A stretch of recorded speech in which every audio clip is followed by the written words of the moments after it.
9th standard maths 2 च्या textbook मधील आपण सर्कल या चॅप्टरला ऑलरेडी सुरुवात केलेली आहे। या चॅप्टर मध्ये आपण इन सर्कल ऑफ अ ट्रायंगलचं कन्स्ट्रक्शन करणार आहोत। तर हे कन्स्ट्रक्शन करत असताना आपण आतापर्यंत शिकलेली एक अतिशय महत्त्वाची प्रॉपर्टी वापरणार आहोत, जिला अँगल बायसेक्टर प्रॉपर्टी असं म्हणतात। आपण बघूया इन सर्कल म्हणजे नेमकं काय।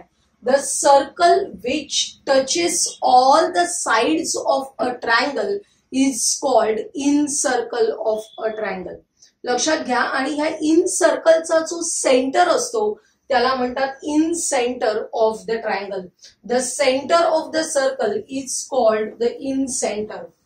आता हे जे आहे त्याच्यासाठी आपण जी अँगल बायसेक्टर प्रॉपर्टी वापरतोय ती कशी वापरायची हे लक्षात घ्या। हा ट्रायंगल एबीसी आपण काढलेला आहे। या ट्रायंगल एबीसी चे कोणतेही दोन अँगल्स आपण बघूया, ज्या दोन अँगल्सचा अँगल बायसेक्टर आपल्याला काढायचंय। अँगल बायसेक्टर म्हणजे काय? The ray which divides the angle into two equal parts. लक्षात येत आहे। आपण हा अँगल बी घेऊया। या अँगल बी चा जर अँगल बायसेक्टर मला काढायचा असेल तर आपण काय करतो, एक साधारण ठराविक अंतर आपल्या कंपास मध्ये घेतलेलं आहे, त्याने इथे आपण असे मार्किंग्स केलेले आहेत।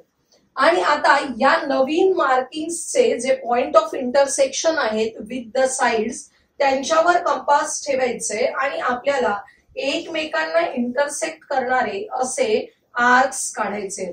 तुमची पेन्सिल शार्प असली पाहिजे। इथे खडू थोडासा असा ब्रॉड आहे, पण शार्प जेवढी पेन्सिल असेल तेवढं तुमचं इन सर्कल जास्त ऍक्युरेट येतं, हे लक्षात घ्या।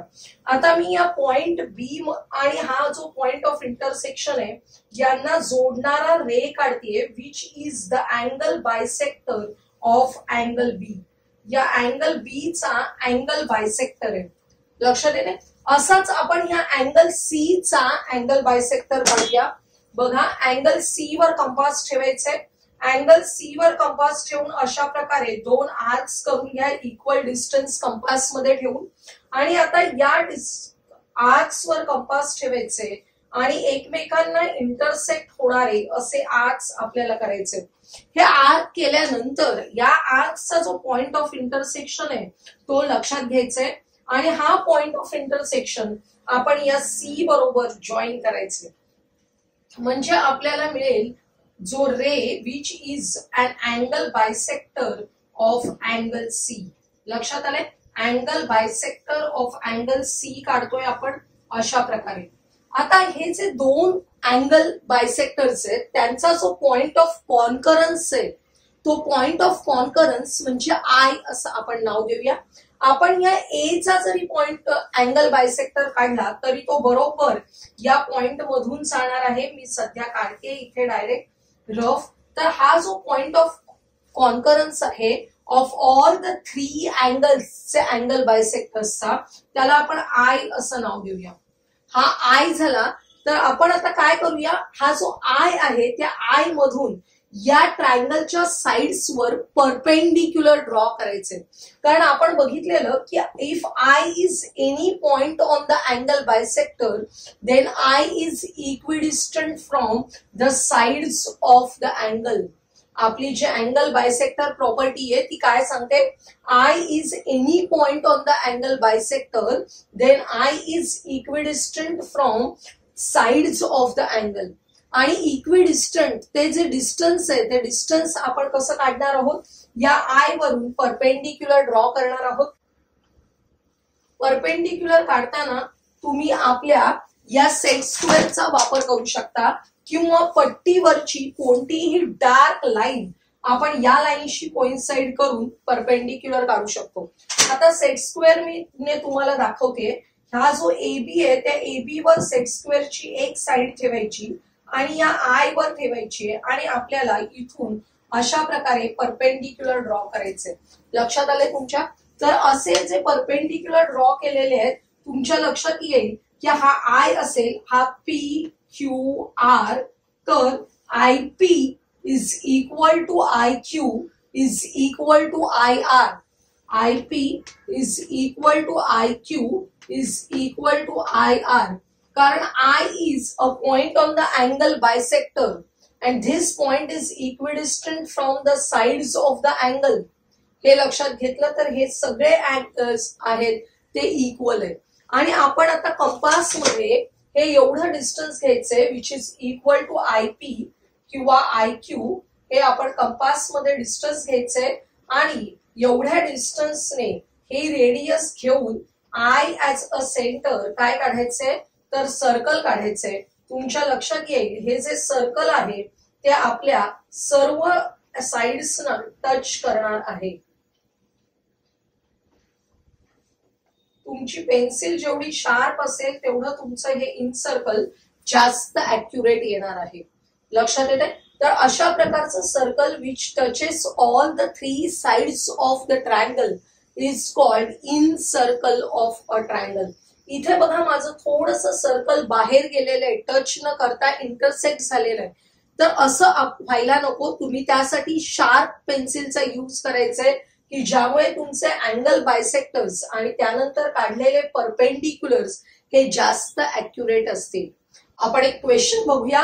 Construct triangle ABC such that angle B is equal to 100 degrees, BC is equal to 6.4, angle C is equal to 50 degrees and construct in circle. आपल्याला इन सर्कल कन्स्ट्रक्ट करायचंय या ट्रायंगलचं, ज्या ट्रायंगलचं base दिलेलं आहे BC आणि या बेसवर असलेले 2 अँगल्स आपल्याला दिलेले आहेत. आपण एक रफ फिगर काढून घेऊया. त्याच्यासाठी मी या कोपऱ्यात काढते. बघा हा जर आपला ट्रायंगल BC असेल बेस ऑफ द ट्रायंगल तर angle B is equal to 100 degrees सांगितलेला आहे. तर इथे अँगल B वर मी अंदाजे 100 डिग्रीजचा अँगल काढते. बरोबर रफ फिगर काढतोय आपण. And angle C is equal to 50 degrees. या अँगल C जवळ हा 50 डिग्रीजचा अँगल आहे. बघा angle C is equal to 50 degrees. BC is the base of the triangle which is equal to 6.4 centimetre. आणि हा जो रिमेनिंग व्हर्टेक्स आहे तो असणार आहे A. असं आपल्याला ट्रायंगल ABC काढायचं आणि या ट्रायंगल ABCचं इन सर्कल काढायचं आहे. ही रफ फिगर झाली आपल्याला लक्षात येण्यासाठी. आता आपण फेअर फिगर काढूया ज्याच्यामध्ये आपल्याला बेस काढून घ्यायचंय 6.4. तुम्हाला दिसावं यासाठी मी एका विशिष्ट प्रमाणामध्ये इथे माझे मेजरमेंट्स जे आहेत ते थोडे मोठे घेणार आहे हे लक्षात घ्या. 6.4 असं आपण घेणार आहोत. 6.4 चा बेस घेतलेला आहे मी. अँगल B जवळ 100 डिग्रीचा अँगल करायचंय. अँगल B कडे मला ठेवायचंय. माझा कोनमापक आहे जो प्रोट्रॅक्टर आहे तो थोडासा उलटा आहे पण मी तुम्हाला एक्सप्लेन करते कसं आहे. बघा हा अँगल B आहे. इथे 90 झाला. ही 0 ची स्केल समजायची आहे. इथपर्यंत 0 to 90 झाले आणि इथे असणार आहेत 100. त्यामुळे 100 हा ऑब्च्यूज अँगल आहे ग्रेटर दॅन 90 हे लक्षात घ्यायचंय काढताना. आता आपण जॉईन करूया हा काढलेला जो पॉइंट आहे तो. आणि इथे अशा प्रकारे रे काढायचे विच इज ऑफ 100 डिग्रीज. हा 100 डिग्रीज झालाय. हा रे मी मुद्दा मोठा काढून ठेवते. आता C जवळ 50 डिग्रीचा अँगल काढायचे. बघा C जवळ प्रोट्रॅक्टर ठेवायचे आणि इथे C वर प्रोट्रॅक्टर ठेवून आपल्याला 0 ची स्केल पाहायची आहे.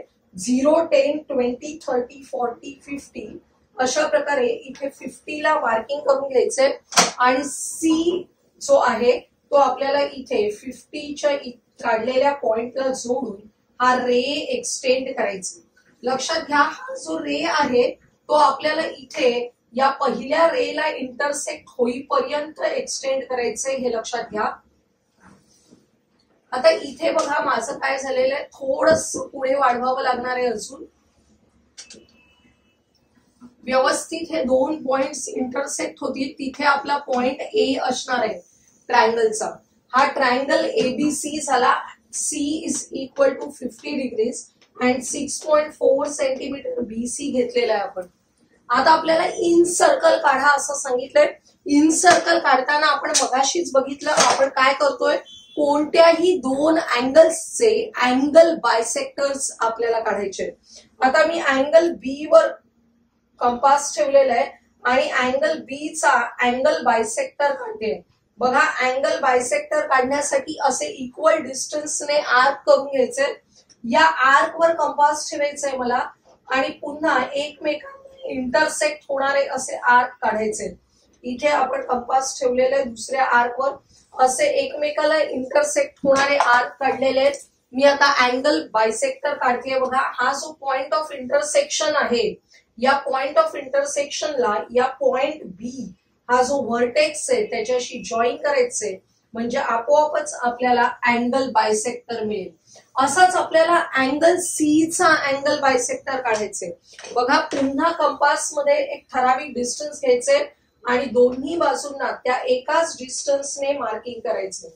असे मार्किंग्स केल्यानंतर आपल्याला इंटरसेक्ट होणारे आर्क करायचे याच्यावर ठेवून। बघा इथे मी बरोबर ठेवलेले आहे आणि अशा प्रकारे इंटरसेक्टिंग आर्क केलेले आहेत। हे जे इंटरसेक्टिंग आर्क आहेत त्याचा हा पॉइंट ऑफ इंटरसेक्शन लक्षात घ्यायचंय आणि पॉइंट सी व्हर्टेक्स मधून या पॉइंट मधून जाणारे अशी आपल्याला रे काढायचे, which is angle bisector of angle C. आपल्याला शार्प पेन्सिल असेल तर जास्त ऍक्युरेट कन्स्ट्रक्शन्स काढता येणार आहेत, हे लक्षात घ्या। हा जो पॉइंट ऑफ इंटरसेक्शन आहे त्याला आपण आय असं नाव द्यायचंय। या आय मधून परपेंडिक्युलर ड्रॉ करायचे साइड बीसी वर, आय मधून परपेंडिक्युलर ड्रॉ करायचे साइड बीसी वर।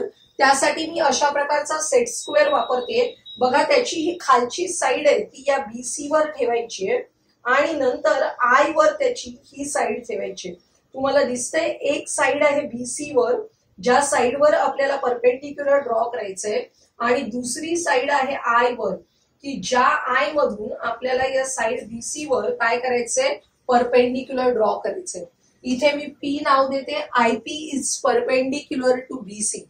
हे जे आय पी डिस्टन्स आहे ते आय पी डिस्टन्स आपल्या कंपास मध्ये घ्यायचे, which is radius of the in circle and I is the centre of the circle.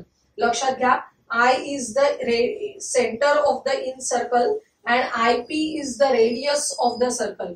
आणि अशा प्रकारे आय पी रेडियस कंपास मध्ये घेऊन आपण सर्कल काढणार आहोत, which touches all the 3 sides of the triangle. आणि हे आपलं कन्स्ट्रक्शन झालेलं आहे फॉर इन सर्कल। लक्षात येते, कधी कधी तुम्हाला radius of the in circle measure करायला सांगतात, त्यावेळी आपण डिस्टन्स आय पी मेजर करायचे by using scale and write down in centimetres. In circle of a triangle वर बेस्ड असलेली एक ऍक्टिव्हिटी आपण बघणार आहोत। तुम्हाला प्रॅक्टिकल एक्झामला अशा टाइपची ऍक्टिव्हिटी येऊ शकते। काय बघा, draw different triangles of different measures and draw in circle and complete the table. आपल्याला वेगवेगळ्या टाइपचे ट्रायंगल्स ड्रॉ करून बघायला सांगितले। तुम्ही सगळ्यांनी अवश्य प्रॅक्टिस साठी हे ट्रायंगल्स ड्रॉ करा, म्हणजे तुम्हाला ह्या ऍक्टिव्हिटीसाठी पण त्याचा उपयोग होणार आहे। And complete the table. पहिलं दिलंय type of triangles and position of incentre. प्रत्येक टाइपच्या ट्रायंगलसाठी इन सेंटरची पोझिशन काय असेल, म्हणजे inside the circle, outside the circle और on the inside the triangle, outside the triangle और ऑन द ट्रायंगल, हे आपल्याला बघायचंय। तर आता पहिला टाइप आहे बघा, इक्विलॅटरल ट्रायंगल। इक्विलॅटरल ट्रायंगल म्हणजे तुम्हाला माहिती आहे all the 3 sides of the triangle are congruent. तुम्हाला त्याप्रमाणे डायग्राम काढायची आहे। असं समजा की तुम्ही 6 सेंटीमीटर साइड्स असलेला असा ट्रायंगल काढलेला आहे, all the 3 sides are of 6 centimetre, आणि त्यानंतर त्या इक्विलॅटरल ट्रायंगलचे इन सर्कल काढण्यासाठी अँगल बायसेक्टर्स काढले, त्याचा पॉइंट ऑफ इंटरसेक्शन मिळाला इन सेंटर, त्या इन सेंटरचं पोझिशन आपल्याला लिहायचे। तर इक्विलॅटरल ट्रायंगल साठी तो जो इन सेंटर आहे तो इनसाइड द ट्रायंगल असतो। तुम्ही काढून बघितलं की तुमच्या लक्षात येईल की point of concurrence of angle bisectors which is non as in centre is inside the triangle for equilateral triangle. आता आयसोसेलस ट्रायंगल। आयसोसेलस ट्रायंगल म्हणजे काय असणार आहे, असा ट्रायंगल की ज्याच्यामध्ये 2 साइड्स आर कॉन्ग्रुएंट। आयसोसेलस ट्रायंगल असा पण ट्रायंगल तुम्ही काढून बघायचंय आणि त्याच्या इन सेंटरची पोझिशन तपासायची, ती सुद्धा इनसाइड द ट्रायंगल असेल। पुढचा टाइप आहे scalene triangle. Inside the triangle लिहूया. नंतर स्केलेन ट्रायंगल. स्केलेन ट्रायंगलचा अर्थ काय? असा ट्रायंगल की ज्याच्या all the 3 sides are of different length. असा स्केलेन ट्रायंगल काढायचंय आणि त्याच्या इन सेंटरची पोझिशन तपासायची आहे. तुमच्या लक्षात येईल की ट्रायंगल जरी असा दिसत असला तरी त्याचा इन सेंटर सुद्धा इनसाइड द ट्रायंगलच असतो. म्हणजे सेम आन्सर आहे इनसाइड द ट्रायंगल. इथे सुद्धा acute angle triangle. Acute angle triangle म्हणजे कसा? All the 3 angles are acute angle. असा ट्रायंगल काढा. त्याची पोझिशन काय असेल इन सेंटरची? ती सुद्धा इनसाइड द ट्रायंगल असणार आहे. त्यानंतर आहे right angle triangle. Right angle triangle मध्ये सुद्धा inside the triangle and obtuse angle triangle मध्ये सुद्धा पोझिशन ऑफ इन सेंटर आहे ती इनसाइड द ट्रायंगल आहे. या ऍक्टिव्हिटी मध्ये आपण फक्त इन सेंटर लक्षात घेतलंय आणि त्यावरून आपल्याला कन्क्लुजन मिळतं in centre of any triangle, any type of triangle असेल त्याचा इन सेंटर घेतला, lies in the interior of the triangle. कोणत्याही टाइपच्या ट्रायंगलचा इन सेंटर आहे तो कुठे असणार आहे? In the interior of the triangle. लक्षात येत आहे? तर अशा प्रकारची ऍक्टिव्हिटी तुम्हाला प्रॅक्टिकल एक्झाम साठी येऊ शकते. तुम्हाला काही ठराविक यातले 2-3 ट्रायंगल्स विचारले जातील, ते काढायला सांगितले जातील आणि त्याच्या पोझिशन ऑफ इन सेंटर लिहायचं असेल तर लक्षात घ्या ऑल द ट्रायंगल्स, कोणत्याही टाइपचा ट्रायंगल असेल तरी त्याचा इन सेंटर कुठे असणार आहे? In the interior of the triangle. आजच्या व्हिडिओमध्ये आपण इन सर्कल कसं काढायचं, त्या इन सर्कल साठी काही कन्स्ट्रक्शन करण्याची जी पद्धत आहे ती आपण बघितली आणि त्यावर बेस्ड ऍक्टिव्हिटी बघितली. आजचा हा व्हिडिओ तुम्हाला आवडला असेल तर लाईक करा, तुमच्या मित्रमैत्रिणींना शेअर करा आणि पुढील महत्त्वाचे व्हिडिओज पाहण्यासाठी आपल्या चॅनलला सबस्क्राईब करायला विसरू नका.